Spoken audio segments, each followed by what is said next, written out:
Make the ground shake.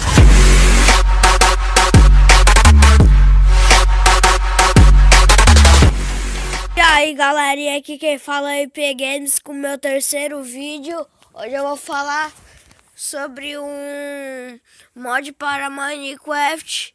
Vamos lá. E deixa um monte de inscrito para o nosso canal crescer.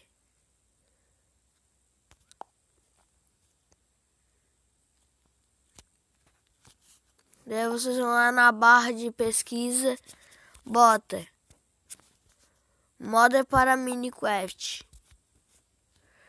Daí vai lá, vocês vão um pouquinho para baixo, vai ter a picaretinha. Daí vocês aqui, daí instala, né? Aqui. Daí vai esperar instalar. Daí daqui a pouco eu vou mostrar pra se usa um pouco.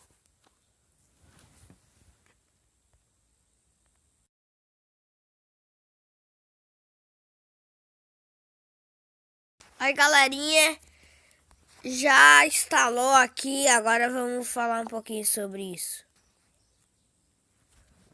Aqui, se vocês não virem aqui, ó, daí vocês vão lá, entram, daí se vocês não apertar aqui, e só no Minecraft, não vai dar o seu mod. Daqui tem as casas, para vocês abaixar. Vou até baixar essa daqui que é de rico. Daí tem aqui, daí tem os skins. Tem skin.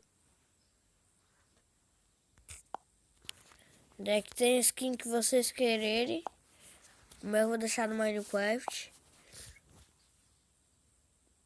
Daí vocês deixam todos Minecraft. Eu já baixei, mas eu me arrependi.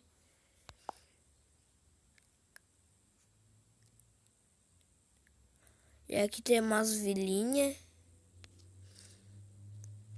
Aqui. Daí vocês apertam aqui. Deixa eu esperar um pouquinho aqui, né? Pra entrar.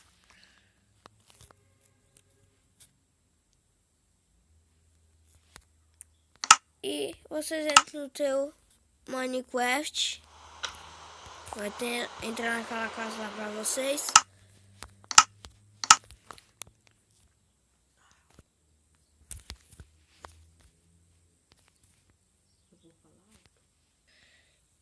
Daí está aqui.